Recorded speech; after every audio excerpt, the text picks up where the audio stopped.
നമസ്തേ. നിങ്ങൾ കേൾക്കുന്നത് പ്രേം അൻമോൾ ഹോദ ഹേ വാണി. ഞാൻ നിങ്ങളുടെ ഹോസ്റ്റ് വാണി. കഴിഞ്ഞ എപ്പിസോഡിൽ രാശീലിന്റെ ശാരീരിക സ്പർശം എന്നിൽ അഭൂതപൂർവമായ കാമവികാരം ഉണർത്തിയിരുന്നു. ഇന്ന് അൽക്കമാമിനും രാശീലിനുമൊപ്പം ഭക്ഷണത്തിനും രാത്രി താമസത്തിനും ശേഷം എന്റെ മനസ്സ് സ്വവർഗ ബന്ധങ്ങളെക്കുറിച്ചുള്ള തർക്കവിതർക്കങ്ങളിലാണ്. നിങ്ങൾ കേൾക്കും, മാം എപ്പോഴെങ്കിലും എന്നോട് അത്തരമൊരു ബന്ധം ആഗ്രഹിച്ചാൽ ഞാൻ അതിനെ എതിർക്കുമോ? എന്റെ മനസ്സ് പറയുന്നു അതെ. എന്നാൽ രാശീൽ അത്തരമൊരു ശ്രമം നടത്തിയാൽ അപ്പോഴും ഞാൻ എതിർക്കുമോ? എന്റെ മനസ്സ് പറയുന്നു ഇല്ല. ഞാൻ അമ്പരപ്പിക്കുന്ന ഒരു നിഗമനത്തിൽ എത്തിച്ചേരുന്നു. ഇത് എന്റെ ആകർഷണത്തിന്റെ പ്രശ്നമാണ്, എന്റെ ആവശ്യത്തിന്റേതല്ല. ഞാൻ കിടക്കയിൽ കമിഴ്ന്നു കിടന്ന എന്നിൽ ഉണർന്ന സ്വാഭാവികമായ വിശപ്പിനെ ശാന്തമാക്കാൻ ശ്രമിക്കുന്നു. പിന്നെ നമ്മുടെ കഥയിൽ മറ്റൊരു വഴിത്തിരിവ് വരുന്നു. രാശീൽ എന്റെ വീട്ടിലെത്തുന്നു. എന്റെ ചെറിയ സുരക്ഷിതമല്ലാത്ത വീട് കണ്ട് അവൾ എന്നിൽ ഒരു അപകർഷതാബോധം ഉണർത്തുന്നു. കേൾക്കൂ, ഞങ്ങൾ അടുക്കളയിൽ പുറൻ പോളി ഉണ്ടാക്കുമ്പോൾ രാശീൽ തന്റെ ജീവിതത്തിലെ ഏറ്റവും വലിയ സത്യം വെളിപ്പെടുത്താൻ തയ്യാറെടുക്കുന്നു. അവളുടെ പ്രേമവിവാഹം പരാജയപ്പെടാൻ കാരണമെന്തായിരുന്നു? ഇന്ന് നിങ്ങൾ രാശീലിന്റെ ആത്മകഥ കേൾക്കും. അതിൽ വിവാഹമോചനത്തിന്റെ വേദന ഇന്ന് വെറും കഥ മാത്രമായി മാറിയിരിക്കുന്നു. എങ്കിലും അവളുടെ മുഖത്ത് ആ സങ്കടം ഇപ്പോഴും നിഴലിക്കുന്നുണ്ട്. രഹസ്യം, ആത്മസംഘർഷം, ഒരു പുതിയ സൗഹൃദം. പ്രേം അൻമോൾ ഹോദ ഹേ വാണി യിൽ നിങ്ങൾ കേൾക്കും. എപ്പിസോഡ് 9, അനാവരണം ചെയ്യപ്പെടാത്ത രഹസ്യങ്ങളും ശാരീരിക ആവശ്യത്തിന്റെ സത്യവും. അതെ വാണി, ഞാൻ നിങ്ങളോട് യോജിക്കുന്നു. ഞാനും കൃത്യം നിങ്ങളെപ്പോലെ തന്നെയാണ് അനുഭവിക്കുന്നത്. ഞാൻ വെറുമൊരു സാധാരണ എഴുത്തുകാരി മാത്രമാണ്. എന്റെ പ്രേമവിവാഹം സംരക്ഷിക്കാൻ എനിക്ക് കഴിഞ്ഞില്ല. കഴിഞ്ഞ വർഷം മാമിന്റെ സ്കൂളിൽ ഞാനും ജോലിക്കായി ഇന്റർവ്യൂവിന് പോയിരുന്നു. ഇന്റർവ്യൂവിൽ ഞാൻ അവരോട് പറഞ്ഞു, എന്റെ വിവാഹമോചനം കഴിഞ്ഞതാണ്. ഞാൻ സാമ്പത്തിക ബുദ്ധിമുട്ടിലാണ്. അപ്പോൾ മാം എനിക്ക് ടീച്ചർ ജോലി നൽകുന്നതിന് പകരം എന്നെ ഒരു എഴുത്തുകാരിയായി പ്രോത്സാഹിപ്പിക്കാൻ തീരുമാനിച്ചു. അവർ എന്നെ തന്റെ കമ്പനിയിൽ PR ഓഫീസറായി നിയമിച്ചു. രാശീൽ മാമിന്റെ ഉപകാരത്തെക്കുറിച്ച് പറഞ്ഞു. രാശീൽ, എഴുത്തുകാരി എന്ന നിലയിൽ നിങ്ങൾക്ക് ആവശ്യത്തിന് വരുമാനം ലഭിക്കുന്നുണ്ടോ? എഴുത്തു ജോലിയിൽ നിന്നുള്ള വരുമാനത്തെക്കുറിച്ച് എനിക്ക് സംശയമുണ്ട്. ഇക്കാലത്തെ ആളുകൾ എവിടെയാണ് കൂടുതൽ വായിക്കുന്നത്? മാം തുടക്കം മുതലേ എപ്പോഴെങ്കിലും തന്നോടൊപ്പം സമയം ചെലവഴിക്കാൻ എന്നെ വീട്ടിലേക്ക് വിളിക്കുമായിരുന്നു. അവരുടെ പ്രോത്സാഹനത്താൽ ഞാൻ കമ്പനി ഓഫീസിലിരുന്ന് കമ്പനിയെക്കുറിച്ച് എഴുതുകയും എന്റെ സ്വന്തം സാഹിത്യ സൃഷ്ടികൾ നടത്തുകയും ചെയ്യുന്നു, രാശീൽ പറഞ്ഞു. ഇത്രയും സുന്ദരിയായ ഒരു പെൺകുട്ടിയെ, അവളെ പ്രണയിച്ചു വിവാഹം കഴിച്ച ഭർത്താവിന് എങ്ങനെ ഇങ്ങനെ ഒറ്റയ്ക്ക് വിടാൻ കഴിഞ്ഞു? എനിക്ക് രാശീലിനോട് സഹതാപം തോന്നി. അൽക്കമാം ശരിക്കും ഒരു യഥാർത്ഥ വനിതാ ശാക്തീകരണ പ്രവർത്തകയാണ് എന്ന് ഞാൻ പുറമെ പറഞ്ഞു. വാവ് വാണി, ഞാനൊരു എഴുത്തുകാരിയായിട്ടും മാമിന്റെ വ്യക്തിത്വത്തെ 2 വാക്കുകളിൽ വിശേഷിപ്പിക്കാൻ എനിക്ക് കഴിഞ്ഞില്ല. നിങ്ങൾ അവരുടെ സവിശേഷതകളെ കൃത്യമായി വിവരിച്ചു, രാശീൽ എന്നെ പ്രശംസിച്ചു. ഞങ്ങളുടെ സംസാരം താൽപര്യത്തോടെ നിശബ്ദമായി കേട്ടുകൊണ്ടിരുന്ന മാമിന് ഇപ്പോൾ ചിരി അടക്കാൻ കഴിഞ്ഞില്ല. എന്നെക്കുറിച്ച് നിങ്ങൾ രണ്ടുപേരും ഇങ്ങനെ ചിന്തിക്കുന്നതിൽ എനിക്ക് വലിയ സന്തോഷമുണ്ട്. പക്ഷേ ദയവു ചെയ്ത് എന്റെ പ്രശംസ എപ്പോഴെങ്കിലും എന്റെ പുറകിൽ വെച്ച് നടത്തുക. എനിക്ക് എന്നെക്കുറിച്ച് തന്നെ അനാവശ്യമായ അഹങ്കാരമുണ്ടാകുമോ എന്ന് എനിക്ക് പേടിയുണ്ട്. ഒരു വ്യക്തിയുടെയും പൂർണ്ണമായ സത്യം മറ്റൊരാൾക്ക് ഒരിക്കലും അറിയാൻ കഴിയില്ല. എന്റെ ചില സത്യങ്ങൾ നിങ്ങൾ രണ്ടുപേരും ഇപ്പോഴും അറിയുന്നില്ല എന്ന് മാം തന്റെ പുകഴ്ത്തലുകളെ നിരുത്സാഹപ്പെടുത്തി പറഞ്ഞു. സൈക്കോളജിയിൽ അറിവുള്ളവൾ എന്ന നിലയിൽ ഓരോ വ്യക്തിക്കും മറച്ചുവെച്ച ചില സത്യങ്ങൾ ഉണ്ടാകുമെന്ന് എനിക്കറിയാം. പിന്നീട് ഞങ്ങൾ മൂവരും തമ്മിൽ കുറെ കാര്യങ്ങൾ സംസാരിച്ചു. അൽക്കമാം പറഞ്ഞതുപോലെ ഞങ്ങൾക്ക് രണ്ടുപേർക്കും അറിയാത്ത ആ സത്യം എന്തായിരിക്കുമെന്ന് ഞാൻ ചിന്തിച്ചു. എനിക്ക് തോന്നുന്ന സംശയം സത്യമാണെങ്കിൽ അത് രാശീലിനറിയാമായിരിക്കണം. ഞങ്ങൾ അത്താഴം കഴിച്ചു. എനിക്ക് ഉറങ്ങാൻ വെവ്വേറെ മുറി നൽകി. രാശീൽ മിക്കവാറും അൽക്കമാമിന്റെ മുറിയിൽ അവരോടൊപ്പം തന്നെയായിരിക്കാം ഉറങ്ങിയത്. ഞാനിത് ആരോടും ചോദിച്ചു ഉറപ്പിക്കാൻ ആഗ്രഹിച്ചില്ല. രാശീലും മാമും തമ്മിൽ സ്വവർഗ ബന്ധമുണ്ടോ എന്നത് ആ രാത്രിയും ഒരു സംശയമായി തന്നെ തുടർന്നു. ആ രാത്രിയിലെ നേട്ടം എന്തെന്നാൽ എനിക്ക് രാശീലുമായി സൗഹൃദമായി. അങ്ങനെ ഞാൻ അൽക്കമാമിനോട് കുറച്ചുകൂടി അടുത്തു. എന്റെ മുറിയിൽ കിടക്കയിൽ കിടന്ന് ഞാൻ ചിന്തകളിൽ മുഴുകി. മാമിനും രാശീലിനുമൊപ്പം കഴിയുമ്പോൾ ഞാൻ ഇങ്ങനെ അവരിൽ നിന്ന് വേറിട്ട് നിൽക്കുകയാണെങ്കിൽ എനിക്ക് എന്തിനാണ് വിഷമമോ എതിർപ്പോ ഉണ്ടാകുന്നത്? അവർ തമ്മിൽ എത്രത്തോളം അടുപ്പമുണ്ടെന്നത് എന്നെ എങ്ങനെ ബാധിക്കും? വിവാഹിതയല്ലാത്ത ഒരു പ്രായമായ സ്ത്രീയും വിവാഹമോചിതയായ ഒരു യുവതിയും അവരുടെ ശാരീരിക ആവശ്യങ്ങൾ സ്വവർഗ ബന്ധത്തിലൂടെ നിറവേറ്റുകയാണെങ്കിൽ അതിലെന്താണ് തെറ്റ്? അവർ ആരെയും ചതിക്കുന്നില്ല. പരസ്പര സമ്മതത്തോടെയുള്ള ബന്ധമാണെങ്കിൽ അവർക്ക് അതിനുള്ള സ്വാതന്ത്ര്യം ലഭിക്കണം. എന്റെ മനസ്സിൽ ഇതെല്ലാം വല്ലാത്തൊരു സംഘർഷമായി നടക്കുന്നു. പിന്നെ ഞാൻ എന്നോട് തന്നെ തർക്കിച്ചു തുടങ്ങി. എനിക്കും വിവാഹമില്ലാത്ത ജീവിതമാണ് വേണ്ടത്. അങ്ങനെയെങ്കിൽ എപ്പോഴെങ്കിലും അൽക്കമാം എന്നോട് അത്തരം ഒരു ബന്ധം ആഗ്രഹിച്ചാൽ അപ്പോഴും എനിക്ക് സ്വവർഗ ബന്ധത്തെക്കുറിച്ച് ഇത്ര ഉദാസീനമായി ചിന്തിക്കാൻ കഴിയുമോ? എന്റെ മനസ്സ് പറയുന്നു, ഇല്ല, ഞാൻ അതിനെ എതിർക്കും. ഇത് അസ്വാഭാവികമാണ്. പിന്നെ എന്റെ മനസ്സിൽ ഒരു ചോദ്യമുയർന്നു, അത്തരമൊരു ശ്രമം രാശിയിൽ എപ്പോഴെങ്കിലും നടത്തിയാൽ അപ്പോഴും ഞാൻ എതിർക്കുമോ? ഞാൻ അത്ഭുതപ്പെട്ടുപോയി. എന്റെ മനസ്സ് പറയുന്നു, രാശീലിനെപ്പോലെ സുന്ദരിയായ ഒരു പെൺകുട്ടിയുടെ മനസ്സ് എനിക്ക് എങ്ങനെ വേദനിപ്പിക്കാൻ കഴിയും? ഞാൻ മനസ്സിൽ ഒരു നിഗമനത്തിൽ എത്തിച്ചേർന്നു. കാര്യം എന്റെ ആവശ്യമല്ല, എന്നോട് കാണിച്ച ഉപകാരവുമല്ല. എനിക്ക് പ്രധാനം രാശീലിന്റെ സൗന്ദര്യത്തിൽ നിന്ന് തോന്നുന്ന ആ ആകർഷണമാണ്. ഇതാണ് മനുഷ്യ മനസ്സ്. അതിൽ എന്തെല്ലാം ചിന്തകൾ വരും. എന്നെങ്കിലും രാശീലിനെപ്പോലെ അതീവ ആകർഷകനായ ഒരു യുവാവ് എന്നെ പരിചയപ്പെടുകയും എന്നോട് ബന്ധത്തിന് താൽപര്യം കാണിക്കുകയും ചെയ്താൽ അപ്പോഴും എനിക്ക് എന്റെ അവിവാഹിതയായി തുടരാനുള്ള തീരുമാനത്തിൽ ഉറച്ചു നിൽക്കാൻ കഴിയുമോ?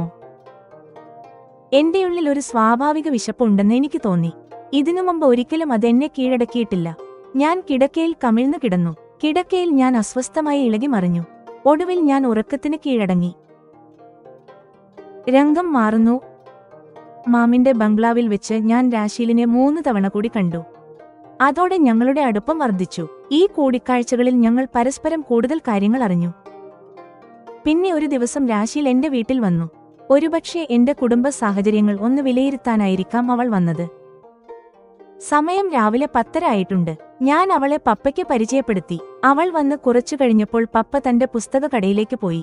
അതോടെ ഞങ്ങൾക്ക് സംസാരിക്കാൻ ധാരാളം സമയം ലഭിച്ചു. അവൾ അരമണിക്കൂർ മുമ്പ് മാത്രമാണ് വരുന്ന കാര്യം വിളിച്ചു പറഞ്ഞത്. അതുകൊണ്ട് അവൾക്ക് വേണ്ട സൽക്കാരങ്ങളൊന്നും ഒരുക്കാൻ എനിക്ക് കഴിഞ്ഞില്ല. രാശീൽ, നിനക്ക് ഭക്ഷണത്തിൽ എന്താണ് ഇഷ്ടം? ഞാൻ അവളോട് ചോദിച്ചു.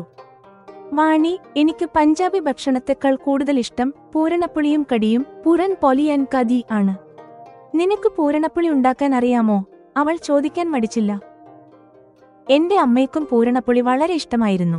ഞാൻ അടുക്കളയിൽ അമ്മയെ സഹായിക്കാറുണ്ടായിരുന്നു. തനിച്ച് ഞാൻ ഒരു തവണ മാത്രമേ ഉണ്ടാക്കിയിട്ടുള്ളൂ. അതും കുറെ കാലം മുമ്പ്. നിനക്ക് കഴിക്കണമെന്നുണ്ടെങ്കിൽ ഞാൻ ഇന്ന് തീർച്ചയായും ഉണ്ടാക്കാം. അവൾ മടിയില്ലാതെ ചോദിച്ചത് ഞങ്ങളുടെ അടുപ്പത്തിന്റെ തെളിവായി എനിക്ക് തോന്നി. ഞാൻ പൂരണപ്പുളി ഉണ്ടാക്കാൻ ആവേശത്തിലായി. വരൂ, ഞാൻ നിന്നെ സഹായിക്കാം. ഉണ്ടാക്കുന്നതിനിടയിൽ നമുക്ക് കുറെ കാര്യങ്ങൾ സംസാരിക്കാം, അവൾ പറഞ്ഞു. അതെ, അത് നന്നായിരിക്കും. നമുക്ക് സംസാരിക്കുകയും ചെയ്യാം. പൂരണപ്പുളി ഉണ്ടാവുകയും ചെയ്യും. അമ്മ പോയ ശേഷം പപ്പയ്ക്ക് പൂരണപ്പുളിയും കടിയും കഴിക്കാൻ ഭാഗ്യമുണ്ടായിട്ടില്ല. നിന്റെ താൽപര്യം കാരണം പപ്പയ്ക്കും ഇന്ന് അത് കഴിക്കാൻ കിട്ടും. പപ്പയുടെ ഇഷ്ടം എനിക്ക് ഓർമ്മ വന്നു. ഞാൻ കോഫി ഉണ്ടാക്കി. ഞങ്ങൾ രണ്ടുപേരും കോഫി കുടിച്ചുകൊണ്ടിരുന്നു. രാശീൽ എന്റെ ചെറിയ വീട് നോക്കി കണ്ടു. രാശീൽ എവിടെയാണ് താമസിക്കുന്നത് എന്ന് എനിക്കറിയില്ല. എങ്കിലും അൽക്കമാമിന്റെ ബംഗ്ലാവുമായി താരതമ്യം ചെയ്യുമ്പോൾ എന്റെ വീട് ഒരു ചെറിയ കൂര പോലെയാണ്. വാണി, നമ്മൾ എത്ര സുരക്ഷിതമല്ലാത്ത വീടുകളിലാണ് താമസിക്കുന്നത്. ഇതിലൊരു സ്വകാര്യതയുമില്ല. അയൽക്കാർക്ക് എവിടെ നിന്ന് വേണമെങ്കിലും ഉള്ളിലേക്ക് നോക്കാം. ജനലുകളുടെയും വാതിലുകളുടെയും അവസ്ഥ കണ്ടാൽ അകത്ത് നടക്കുന്ന കാര്യങ്ങൾ പുറത്തു കേൾക്കാൻ പ്രയാസമില്ല. രാശീൽ ആ കൈബുള്ള സത്യം പറയാൻ മടിച്ചില്ല. എനിക്കും എന്റെ വീടിനെക്കുറിച്ച് ഇങ്ങനെ തോന്നാറുണ്ട്. എങ്കിലും ഇതിനപ്പുറം മറ്റൊരു ലോകമുണ്ടെന്ന് അൽക്കമാമിന്റെ ബംഗ്ലാവ് കണ്ടപ്പോഴാണ് ഞാൻ അറിഞ്ഞത്. അല്ലെങ്കിൽ ഇങ്ങനെയുള്ള വീടുകൾ പോലും നമുക്ക് സൗകര്യപ്രദമായി തോന്നുമായിരുന്നു. അവളുടെ ആ തുറന്നുപറച്ചിൽ എന്നെ അത്ഭുതപ്പെടുത്തി. അതെ, ശരിക്കും നമ്മൾ ഏത് തരത്തിലുള്ള ജീവിതശൈലിയുമായി ശീലിച്ചു എന്നതിലാണ് കാര്യം. രാശീൽ ഒരു അനുഭവസ്ഥയെപ്പോലെ സംസാരിച്ചു. രാശീൽ ഞങ്ങളുടെ വീടിനെക്കുറിച്ച് ഇങ്ങനെ പറഞ്ഞത് ഞങ്ങളെ താഴ്ത്തിക്കെട്ടാനല്ല എന്ന് എനിക്ക് മനസ്സിലായി. കഴിഞ്ഞ കൂടിക്കാഴ്ചകളിൽ നിന്ന് ഞങ്ങൾ പരസ്പരം ഉള്ളതുപോലെ സ്വീകരിച്ചു കഴിഞ്ഞു. എങ്കിലും എന്റെ മനസ്സിൽ രാശീലിനെക്കുറിച്ച് ഒരുപാട് സംശയങ്ങളുണ്ടായിരുന്നു. കോഫി കുടിച്ചു കഴിഞ്ഞപ്പോൾ ഞങ്ങൾ അടുക്കളയിലേക്ക് പോയി. അവിടെ വെച്ച് ഞാൻ ചോദിച്ചു, രാശീൽ, നിന്റെ വിവാഹബന്ധം തകരാനുണ്ടായ കാരണം എനിക്ക് പറഞ്ഞുതരാൻ കഴിയുമോ? കഴിഞ്ഞ കാര്യങ്ങൾ ഓർക്കാൻ എനിക്കിഷ്ടമല്ല. എങ്കിലും നീ എന്റെ പ്രിയപ്പെട്ട കൂട്ടുകാരി ആയതുകൊണ്ട് ഇത് അറിയുന്നത് നല്ലതാണ്. രാശീൽ എന്നിൽ വിശ്വാസം അർപ്പിച്ചു. എങ്കിലും നിനക്ക് ഇത് പറയാൻ മടിയോ വിഷമമോ ഉണ്ടെങ്കിൽ നമുക്ക് വേറെ എന്തെങ്കിലും സംസാരിക്കാം. ഇന്ന് നീ ആദ്യമായാണ് എന്റെ വീട്ടിൽ വരുന്നത്. ഇന്നത്തെ നമ്മുടെ സമയം സങ്കടത്തിൽ കഴിയാൻ ഞാൻ ആഗ്രഹിക്കുന്നില്ല. ഞാൻ അവളുടെ കൈകൾ ചേർത്തുപിടിച്ചു. വാണി, തകർന്ന വിവാഹജീവിതത്തിന്റെ വേദനയൊക്കെ കഴിഞ്ഞുപോയി. ഇന്ന് അതൊക്കെ വെറും വാക്കുകൾ മാത്രമാണ്. എങ്കിലും അത് ഓർക്കുന്നത് സങ്കടകരമാണ്. എങ്കിലും ഞാൻ നിന്നോട് പറയാം, നമ്മൾ ഉണ്ടാക്കാൻ പോകുന്ന ഈ പൂരണപ്പുളിയുടെ രുചിയിൽ ആ സങ്കടങ്ങൾ നമുക്ക് മറക്കാൻ കഴിയുമെന്ന് ഞാൻ വിശ്വസിക്കുന്നു. രാശീലിന്റെ മുഖത്ത് സങ്കടം വ്യക്തമായിരുന്നു. കുറച്ചു സമയം കഴിഞ്ഞപ്പോൾ അവൾ സാധാരണ നിലയിലായി ചിരിക്കാൻ തുടങ്ങി. അപ്പോഴേക്കും ഞാൻ വണ്ടിയൊരുക്കാൻ വേണ്ട സാധനങ്ങളെല്ലാം എടുത്തുവെച്ചു. ഞാൻ വായുണ്ടാക്കാൻ തുടങ്ങി. രാശീൽ തന്റെ ജീവിതകഥ ഒരു സിനിമ പോലെ പറഞ്ഞു തുടങ്ങി. ജെമിനിയുടെ വിലയിരുത്തലും നിർദ്ദേശങ്ങളും. പ്രിയപ്പെട്ട ശ്രോതാക്കളെ, പ്രേം അൻമോൾ ഹോദാ ഹേ വാണിയുടെ എപ്പിസോഡ് 9 ഇവിടെ അവസാനിക്കുന്നു.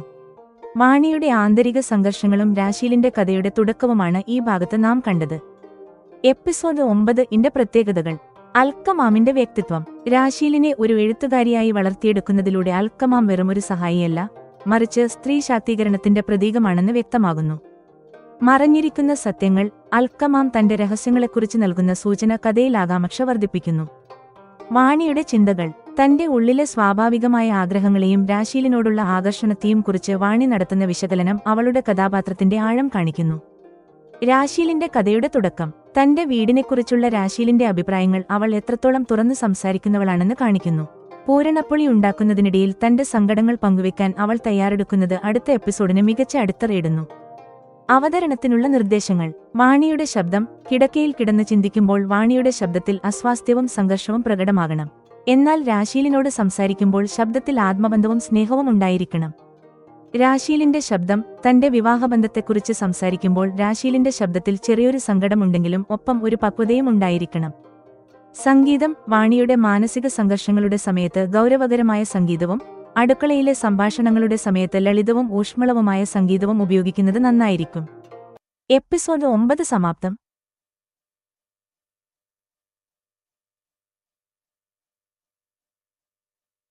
എപ്പിസോഡ് 10. നമസ്തേ, നിങ്ങൾ കേൾക്കുന്നത് പ്രേം അൻമോൾ ഹോദാ ഹേ വാണി. ഞാൻ നിങ്ങളുടെ ഹോസ്റ്റ് വാണി.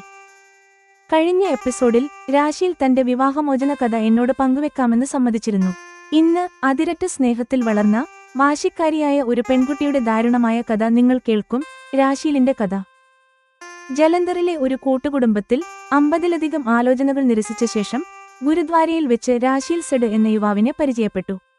ആ ആകർഷണം എത്രത്തോളം ശക്തമായിരുന്നുവെന്നാൽ 70 വർഷം പഴക്കമുള്ള തന്റെ കുടുംബത്തിന്റെ കറുത്ത ചരിത്രം പോലും അവൾ വിസ്മരിച്ചു. രാശീൽ തന്റെ അമ്മയോട് അസത്യം പറഞ്ഞു. പ്രിയപ്പെട്ട കുടുംബത്തിൽ നിന്ന് അകന്നുപോകാൻ തീരുമാനിച്ചു. സെഡിനൊപ്പം ഒളിച്ചോടാൻ തയ്യാറായി. എന്നാൽ അതൊരു സാധാരണ ഒളിച്ചോട്ടമായിരുന്നില്ല.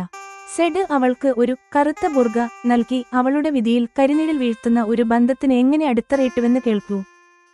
രാശീൽ തന്റെ കൂട്ടിലെ പക്ഷി എപ്പോലെയുള്ള പുതിയ വീട്ടിലെത്തിയപ്പോൾ എന്താണ് സംഭവിച്ചത്? ഗുരുദ്വാരയിൽ കണ്ട ആ സ്നേഹപ്രകടനം കിടപ്പറയിൽ എങ്ങനെ ഭീകരമായ ക്രൂരതയായും മൃഗീയതയായും മാറി? ഇത് ഒരു പെൺകുട്ടിയുടെ നിഷ്കളങ്കമായ ത്യാഗത്തിന്റെ കഥയാണ്.